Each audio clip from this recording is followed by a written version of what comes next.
Hello and welcome to The Print. I have with me Mr. Kapil Sibal, a very well-known Congress leader and now lawyer now that you're in the opposition. Kapil, welcome to The Print. I'm going to start by asking you about your book that you're going to launch, The Shades of Truth. These are obviously, it's a political piece of poetry. Of course. Which is what you are, you're a lawyer. It encapsulates the essence of the book. What does that mean? Can you tell us? What it tells you how the polity has been disrupted, how people are living in fear. By the Narendra Modi government, yes, I imagine. Yes. Over the last 4 years. Yes. Okay. And how people are being killed for trading a cow. Mm-hmm. How the system has been mauled. And how Congress needs to extend its hand. Okay, so let's do this one by one. The book is in two parts. The first part about the Narendra Modi government, and you as a Congress leader have mauled it, of course, and that's par for the course. That's what you were expected to do. And the second part is about your own experience in government the last 10 years, well, the previous 10 years of the UPA, when you were a senior leader of the Congress party. So let's take this one by one. On the Modi government, what do you think are the 5 worst things that the Prime Minister and his team have done? Okay, I think in terms of the economy, the worst thing that he has done is his decision on 8th of November. 2016, you're talking about demonetization. Demonetization. That's the worst thing. What did it do? What it did was, first of all, it led to 100 deaths. Mm-hmm. I mean, not all of them can be attributed to it, but a large number of them could be. 2, it reduced our economy by 1.5%, our GDP by 1.5%. Okay. 3, it led to large-scale unemployment, because when the GDP falls, people are thrown out of employment. But there is this argument made by Rajiv Kumar, who's the vice chairman of the Niti Aayog, that it wasn't demonetization, but that the economy was already sliding, and that actually the Narendra Modi government inherited a really terrible economy from the Congress Just the contrary. The facts are just contrary, because there was an 8% growth in the second year of this government. Right. So how can he say that he inherited a bad economy? And then it went down. It went down. So 2016. After the 8% it goes down. Yes, it went down, and therefore he's completely wrong. His data is all wrong. How can he say that? When they came into government, the growth rate went higher.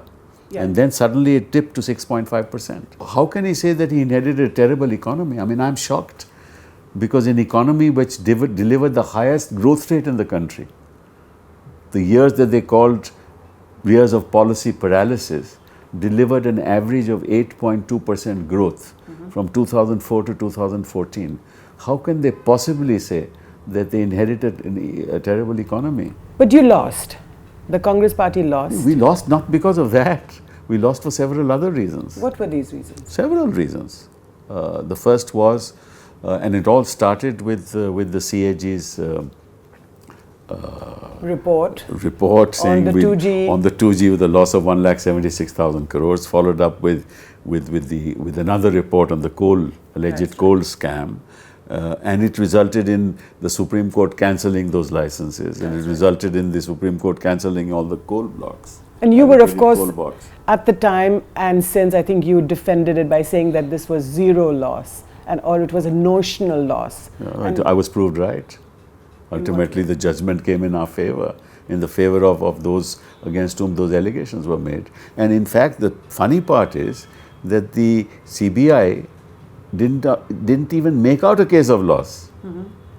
Their case was a case alleging corruption, right, which fell apart. But there was no evidence. But you do say that the Manmohan Singh government ran an alliance, and that in a sense that there were a lot of other regional parties. Are you alluding in your book that these regional parties were perhaps responsible for some of the decisions, and you couldn't defend them? Not at all. All I was saying was that when you are in a coalition government, you naturally have to make adjustments.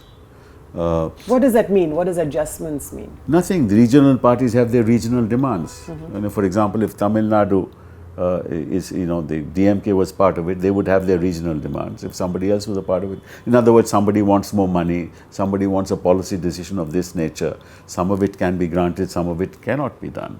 So those tensions are always there.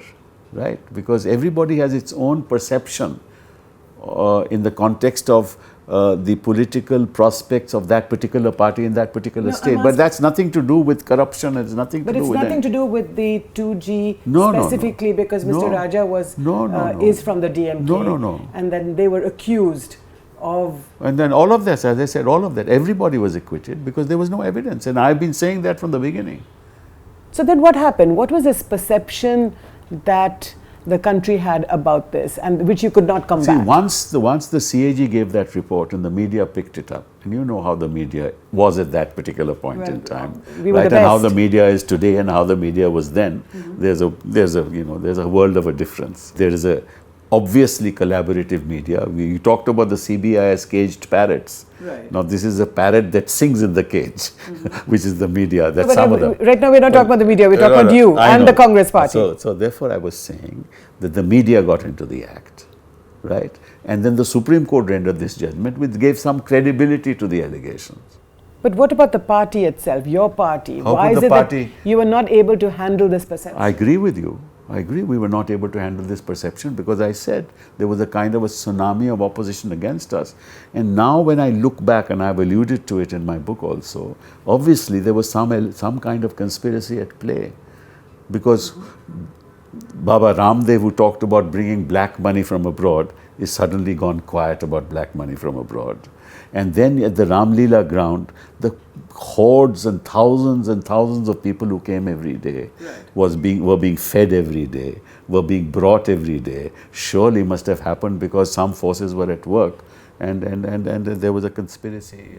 So this perception of corruption that the people of India had about the Congress party, you weren't able to handle it? No. This is not a question of... It is the perception that was built in the context of what happened then. Whether or not it was a conspiracy or otherwise, but there was this perception. Certainly. And the Congress party was not able to handle it. I said that in the book, that it was difficult for us to handle.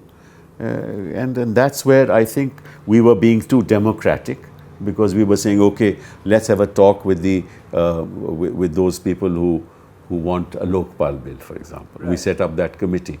The thought behind was democratic. We wanted to say, okay, if you want to deal with such a situation, you want a Lokpal bill, let's talk about it. That was taken to be an act of weakness. But it was not. Well, it was not. Our Prime Minister was trying to be democratic by saying, okay, let's do it. But they were not sincere about it. Because after we passed the bill in Parliament, 4.5 years have passed. We haven't seen the Lokpal, and this BJP was wanting at that point in time that this is absolutely necessary because to fight against corruption. But having said that, if you were to go back, would you say that one of the reasons that then Chief Minister of Gujarat, Narendra Modi, was able to capture the imagination of the people was that he spoke to them and convinced them that there was malafide on the part of the Congress party? What spoke to them? These were all lies. There was no truth in any of this.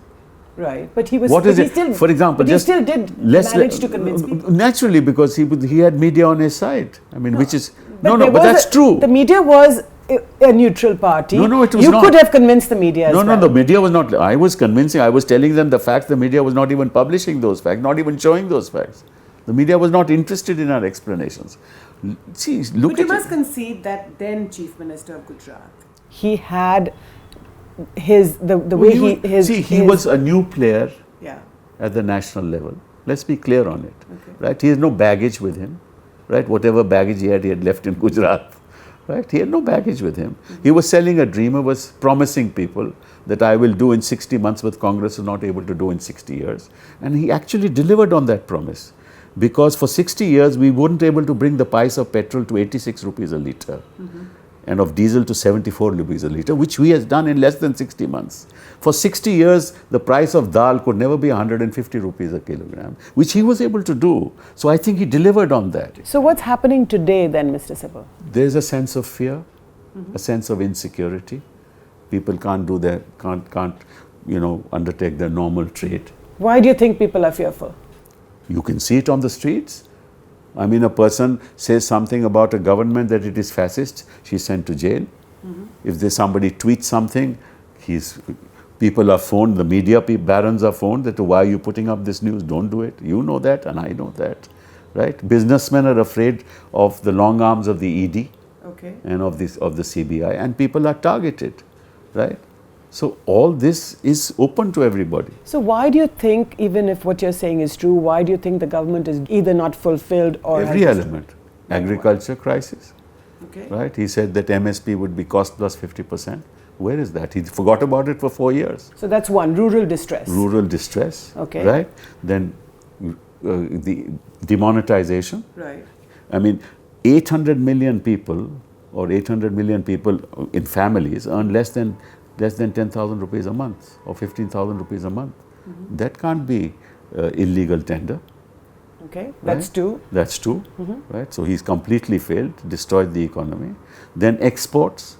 Exports were, I think, 15, 16, 17 months, they were in decline, right? Today they are stagnant. Okay. So he's failed on the export front. Manufacturing.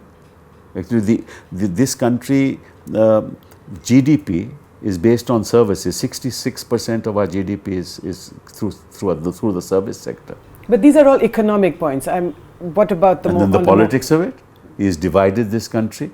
I mean, his ministers say, if you don't want to live here, go to Pakistan. I mean, have you ever heard any minister say like that? His ministers garland people who are accused in cases. His governors make statements which are openly communal, right?